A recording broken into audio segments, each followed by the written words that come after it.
Hi, my name is GLEEDON DABLIO and you can call me Glenn. And this is my partner. And I'm RICO DAMASCO, PAULLNE, RICA, and for today, We will talk about the good side of every Filipino people. By the way, good day partner. How was your day? I feel great, partner. How about you?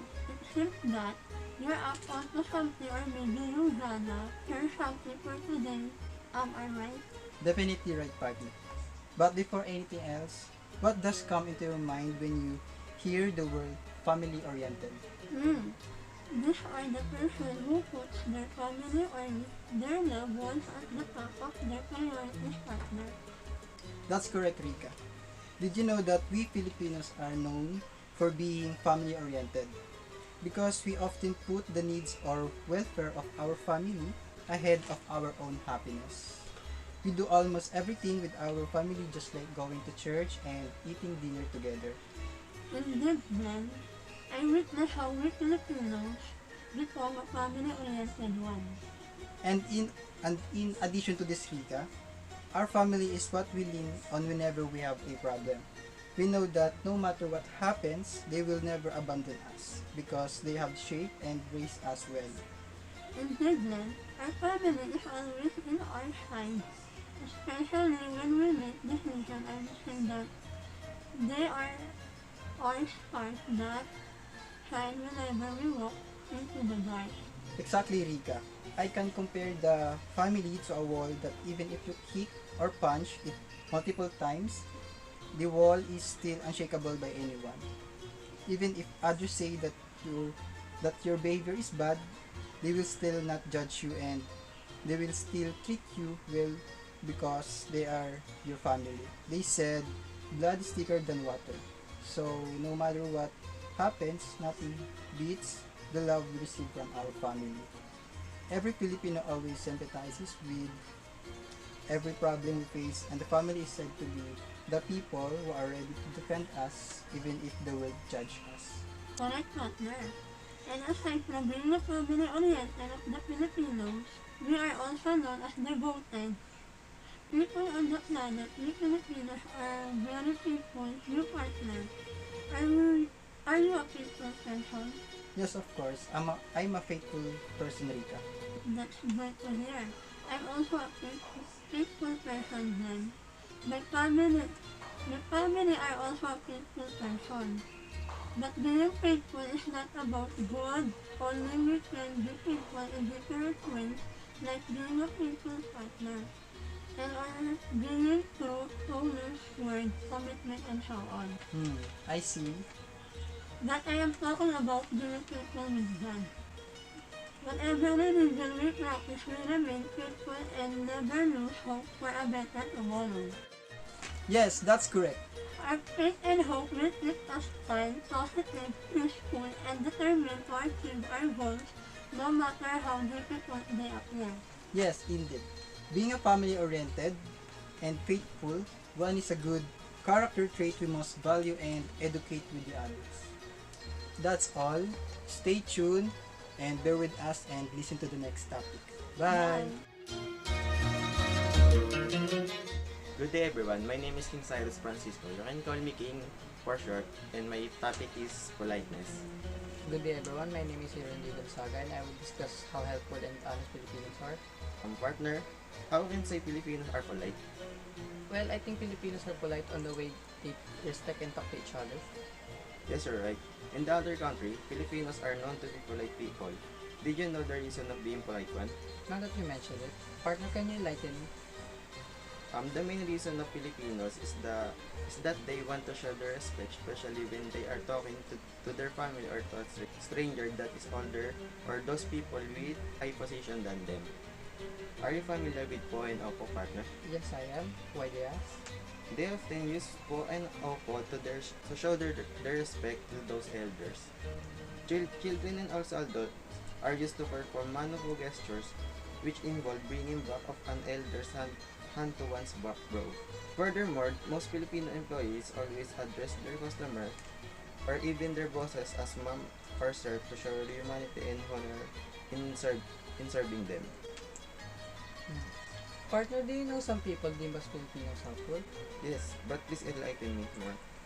Well, other Filipinos will go out of their way to help each other. Partner, do you think us Filipinos are honest? Maybe, please tell me why. Well, the honest cafe in Bataan is the main reason why some other countries call us Filipinos honest. What do you think is the reason us Filipinos are helpful? Now that you mention it, please tell me the reason. As I mentioned before, Filipinos will go out their way to help each other. That's all. That's all, guys. Thank you for listening. Stay Stay tuned. tuned. Good day, everyone. My name is Mary Grace D. LAURIO, but you can call me Grace, and this is my partner. My name is ELMER MANABAT, but you can call me ELMER for short. So, partner, are you aware that Filipinos are good in unity? Or sometimes it is being called as bayanihan? Yes, of course, partner. Bayanihan was famous. Yes, that's right. Bayanihan is famous. But when we say unity, this means that we have a strong bond, not just with our neighbors or our friends, nor classmates, but all the people in our country. Since we are in the Philippines, partner, people in our barangays and most of the subdivisions knows and communicate with one another. But of course, communicating with people is not just about inside the barangay, but of course, with all the people inside our country, partner. Yes, that's right. Unity starts with having a strong bond in a small group of people, Grace. So Elmer, are you aware that Filipino people are very good when it comes to unity? Yes, partner, I'm very aware of it and I've witnessed and I'm proud that we are good in showing unity. Yes, you're right. Filipino shows their unity in terms of helping each other when especially there is a calamity that has been hit or destroyed in some cities or provinces in our country by donating some food or any amount they have. And also, it's not just about in the calamity, but also in some events like feast, wherein people needs to gather in preparing for the celebration for a memorable experience. Yes, partner, I agree. But since we talk about unity, let me ask you, partner, are you a brave person? Yes, of course, I'm brave, but not always. Well, that's okay, partner. Do you believe that Filipinos are brave? Yes, in terms of being brave, I must say that we Filipinos really are brave. Yes, you're right, partner. Filipinos are brave. The bravery of good Filipino culture, showing its ancestors good, enough bravery to fight for its own country and culture. The bravery and pride of the Filipino, to show that I am Filipino, I have a blood of Filipino. I am speaking Filipino language. This is our country. This is where I was born, grew, and I will die. Very well said, partner. That's why I'm proud that I am a Filipino. Yes, partner. We all know the attitudes of Filipinos who has a toughened feelings, especially our mother, who we call the ilaw ng tahanan. They don't break up on anything included the marites, and also Tagay Filipino, who we call the haligi ng tahanan. They fight for their family at all costs. Don't forget to mention our heroes. They are the reason why we still have our culture, our languages, and why we still call ourselves Filipino, that we are called Kabuhayan at Lugong Pilipino. Indeed, partner, we should also flex our heroes who fought and sacrificed their lives in making our country free from the occupiers. That's all. Thank you for listening, and please bear with us and stay tuned for the next topic. Bye! Good day, everyone. I am ALYZZA Marie and PANAMBITAN, but you can call me Ali, partner. I am FLORIELYN, but you can call me Me. So, first of that, how is your day, partner? Okay naman, partner. Partner, I have a question for you. Are you a creative person? Yes, partner. Then, how do you express your creativeness? For me, I can express creativeness whether by writing a journal because of this release the feelings I have in my life or sending letter to loved one and last to paint. To give further more explanation about creativeness, Filipinos are well known for their inventiveness. We are creative in variety of fields, including arts, music, science and technology, and businesses. Despite poverty or lack of financial resources that we experience, some of our brightest citizens come up with brilliant idea. We are also skilled at recycling and transforming it into an innovative products. I personally believe that our fellow Filipinos are naturally creative and innovative. A lot of people can attest that Filipinos are talented in every kind of industry. This can be seen through the years. Every human beings are incredibly talented and creators. Within ourselves as immense of imagination, creativity, determination, and talent. Partner? Partner, I will share an example Filipino culture. This is hospitality. Before I give idea about hospitality, I have a question to you, partner. So, are Filipino really being used their hospitality? Yes. True yan, partner. This my idea about hospitality.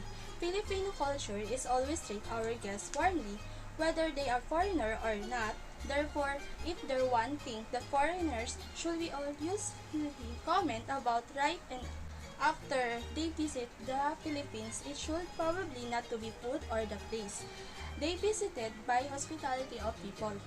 Filipino welcome visitor the place feel at home so that they feel at ease during their stay. As a Filipino, it's nature, honor and pleasure to welcome foreign visitor as guests and to build a relationship and friendship with them. Filipino hospitality is a part of Filipino culture and cannot be avoided. You will surely experience several occasions where Filipino hospitality should warmly welcome you. Before the end, partner, I have a question for you. So, question, how can they apply a Filipino culture of hospitality to their personality? Filipino hospitality is the common trait of Filipinos, and they express hospitality by saying the phrase, feel at home. That word is common, like when you go to your classmate houses, you always hear the word, feel at home in his or her family. Hospitality is not always about welcoming the foreigners to our country. It also welcoming our guests to our houses. That's all. Thank you for listening and stay tuned for our next episode. Bye!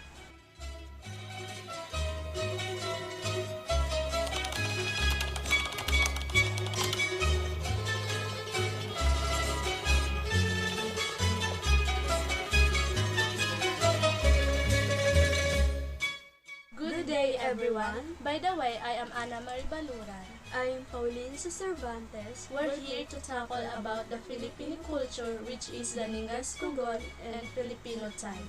Hi, partner. How are you? It's good to be here. Well, I'm great, partner. By the way, have you heard that Filipino culture, which is Ningas Kugon? What can you say about that culture? Yes. Well, Ningas Kugon is a Filipino cultural trait of enthusiastically starting things but then quickly losing enthusiasm soon after. For example, the girl started to make recordings. She was so excited at first, but lately he got tired of making, so she stopped doing the recordings. Relating Ningas Kugon to the Filipinos could be rooted from the fact that at times, or in more ways than one, Filipinos tend to leave problems unsolved or projects undone because of lack of knowledge on how to resolve or fix the problems. Thus, it is better to leave it. But the truth is, it is more of the lack of understanding of the root of the problems. In short, that cultural trait has been attributed to the Filipinos for years and somewhere along the years. It appears that Filipinos themselves, not all but some, have admitted or even owned such as a character trait. Very well explained, partner. Yeah, well, it's just my opinion. How about you, partner? What is your opinion about Ningas Kugon? As what I've understand to your topic, Ningas Kugon is a kind of attitude when we start something with interest. After a very short time, we lost interest instantly and stop whatever it is we are doing. For example, I experienced this so many times when I was creating a story about love by chapters. I am being active and productive at first, but in the middle, I suddenly became lazy, so I didn't finish that story. Wow, amazing! You really understand that well. How about yours, partner? What is your thought about Filipino time? It seems that Filipino people has their own time to go in such places. It is most common, especially in this generation. You're right, partner. They make it as a habit. Well, Filipino times means being minutes to hours late compared to the standard time. Filipino time mentality is one of the most common habit in our country. We acknowledge some of us are experiencing this kind of habit. 15 minutes to 30 minutes late is a sign of being Filipino time, whether you're in the workplace, in the school, or planning outing together with your friends and so on. So these attitudes towards you in terms of lack of productivity, pressuring yourself, and most importantly, loss of responsibility. Actually, we can avoid this kind of habit, and it starts with us. Let's put in our mind, time is gold. Stop wasting your time doing unnecessary things and focus more important things, and that's all. How about you, partner? What is your idea or opinion about Filipino time? Great ideas, partner. Well, Filipino time is being late in a minutes to a given time. Starting things late have always been part of our culture. Many Filipinos seems to practice it or accept it. However, what many Filipinos don't realize is how crippling on our total productivity Filipino time can be, and how it says a lot about the character of Filipinos. Filipino time will always be a glaring facet of Filipino culture, and its strong networks effect speaks volumes about the kind of people Filipinos are. That's all, and thank you for listening. Stay tuned for the next topic. Bye-bye!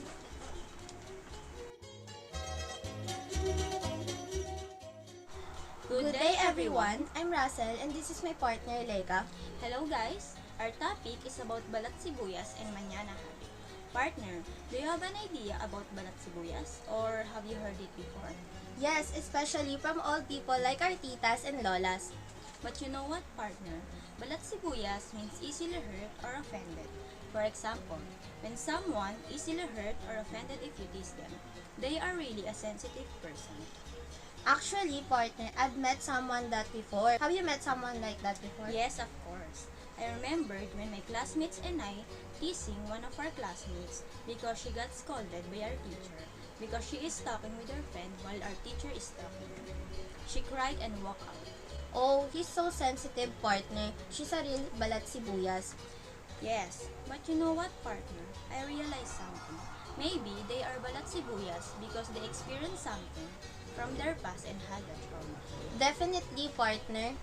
So, partner, next time be sensitive about what you're saying to other people. You might hurt or offend them. That's correct, partner. By the way, partner, do you have an idea about the manana habit? No, not really. What's that, by the way? Manana habit means mamaya na or bukas na lang. It's actually a Filipino common bad habit. And you know what, partner? Students like us, this excuses. Oh, I get it. Because sometimes I am like that. Same, partner, especially when we had a lot of activities. Yes, you know what, sometimes, when I'm too lazy to do activities, I will say to myself that I'm going to do it tomorrow, but ending up not doing again and will say the word bukas na lang. And you know what is ironic about it, partner? Ironic what? It's ironic because Spanish people called us lazy, but in reality, they are the one who taught us about the manana habit. We Filipinos have been turned into an art form. Even the most urgent of projects and tasks can be relegated for some other time.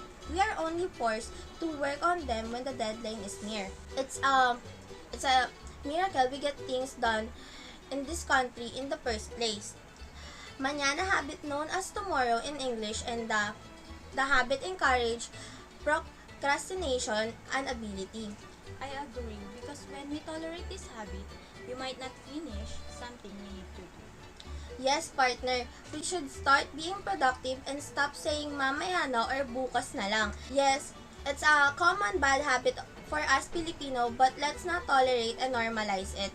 Yes, so that we hope you guys learn something from us. And to improve yourself into this habit on how you can limit yourselves from this kind of bad habit. Bye! Bye! Good day, everyone. I'm John Joseph D. QUITO, and here's my partner. Christian Rico di GABUTIN, you can call me Rico. Good day, partner. How are you today? Well, partner, I'm doing good. That's good to hear, partner. Partner have something to share about. But first, let me ask you, are you aware about the balikbayan box mentality of our Filipinos? Balikbayan box mentality? I think I have heard before, partner. Oh, I see. When you say balikbayan box mentality is a very famous and entitled to the band from our relatives nor our friends who work outside the country or OFWs who work at the abroad partner. Oh, I see. What's wrong with that kind of mentality? Partner, balikbayan box mentality is an exploitative attitude of power which is often regarded the hardest shape of to earn money. That's a very big no for me, partner. Whoa, wait, partner. I guess you should calm down first. Before you continue sharing your thoughts about the kind of mentality, take it easy, dude. Oh, sorry, I was just being carried away, so yeah. As a people ingrained with the mentality of become jealous and the success of the OFWs without knowing that they're working hard away from their loved ones in a foreign country. And some also believe that practice undoubtedly contributes to Filipinos' colonial mentality. Now it makes sense, partner. I finally understand, partner, that balikbayan mentality is not good mentality. We must not tolerate this thing. You're right, partner. We should not tolerate this kind of toxic Filipino trait behavior. Rico, I read your notes earlier that all about colonial mentality. Do you know about the colonial mentality? Colonial mentality? Yes, of course, dude. It is a form of internalized oppression that conditions colonized people to believe that ethnic or cultural identity is inferior to Western culture. So therefore, they live their lives striving to westernize and learning to hate their indigenous roots. Oh yeah, that's too harsh about her history. Yeah, but it's our part of our culture. So dude, can you give me an example of that? No problem. As a second-generation Filipino-American, I experienced a trickle-down effect with the colonial mentality. My cousins and I were raised by my grandma who learned to speak and spoke it well. Aside from eating the Filipino food that she made, making part of our parents' accents, and reluctantly helping our families. Change the TV channel from Nickelodeon to ABC7 at exactly 1 p.m. so that they could watch the popular game show Wawawi. We didn't talk about or learn anything about our history or culture. Oftentimes, when one of us acted too Filipino, we made fun of each other for it. For example, "Whoa, you sound like your mom." "Ew, you said that with an accent." You don't have to eat that." My dad is ordering pizza. The feelings of shame were intensified at school, and more feelings of otherness arose. In elementary school, we were shamed for bringing Filipino food or anything that wasn't American. In high school, I remember having two separate Asian groups. The one I spent time with, and the other we referred as to FLBS, who we made fun for speaking Tagalog all the time, as to speaking our native tongue was wrong and comical. High school was also the first time I heard my friends proudly call themselves coconuts and bananas. Whether they brown or yellow on the outside, but white on the inside, probably proclaiming that they had achieved whiteness. Oh, I remember that this your experience too, so it's called colonial mentality? Yes, it is because of many countries that colonized in our country to apply and curb their cultures and also values that we have today. Oh, I see. I can get it now, but do you think it can affect in our mental health? Well, I think yes. Surely hearing constant messages about the being Filipino is bad or good not get enough. And striving to achieve attainable whiteness will have an effect on how we may view ourselves in a negative light. For example, self-doubt, low self-worth, self-esteem, and low ethnic identity. Researchers on Filipino-American psychology have also found relationship between colonial mentality and depression. And one thing that most impact our mental health is denigration of oneself, example of hating one's own brown skin or Filipino nose, which could cause low self-esteem. That's all. Thank you for listening and stay tuned for the next topic. Good day, everyone. My name is Christopher, partner. I'm Aaron C. ROLDAN, just call me Aaron. Partner, how was your day? It was good. How about you? I'm not good, partner, because I've seen many people outside who disobey the rules that being implemented by our government officials. Oh, that's bad thing. Indeed. Aaron, I am a bit curious. Do you always obey the rules in our government system? Honestly, I don't follow nor obey government sometimes rules. because I always think that that's a good or something. As what I said earlier, I just many people disregard the rules that sometimes may lead to accident. That's why I asked you question, partner. Why it's so hard to Filipinos to obey the rules? Because it is against you or something. It's stop you doing the things that you want. Yes, that's right. The social phenomenon is not exclusive to hardened criminals. Either, take a look at everyday life in our country. Shows our fellow Filipinos from the entire social manner breaking the rules. Whether is it something as benign as jaywalking or as dangerous as beating the red light. And an interesting theory goes that Filipinos' penchant for law breaking goes beyond mere lack of discipline or failure to implement the rules. I felt guilty because disobey most of the rules of our government. I realized that this isn't a good choice.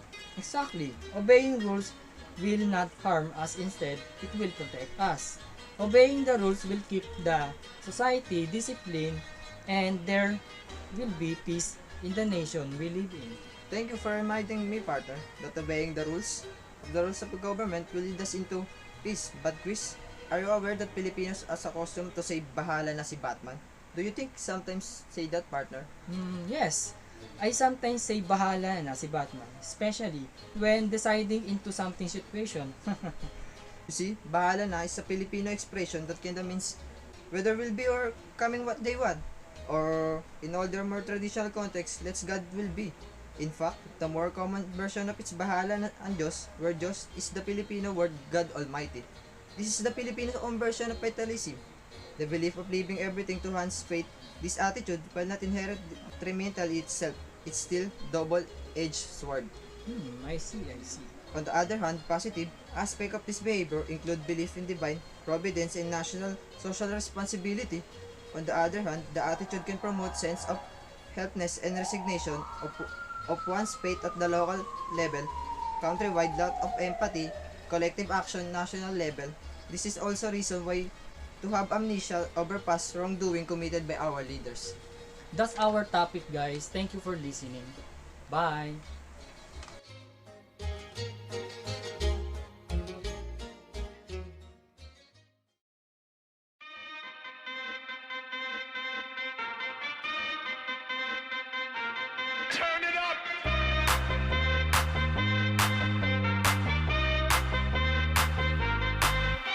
Somebody save your soul, cause you've been sinning in the city. I know too many troubles, all these lovers got you losing control. You like a drug to me, a luxury, my sugar and gold. I want the good life every good night, you're a hot one to hold.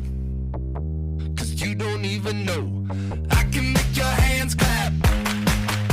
Said I can make your hands clap. Somebody save your soul, cause you've been sinning in the city. Are you a brave person? Yes, of course. I'm a brave, but not always. Well, partner, that's okay. Okay.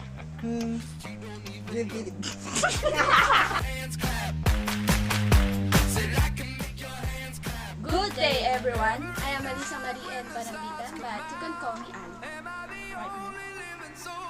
I am Hotdog. Is Ninas Kugon. What can you say about that culture? Yes. Ulit? Culture?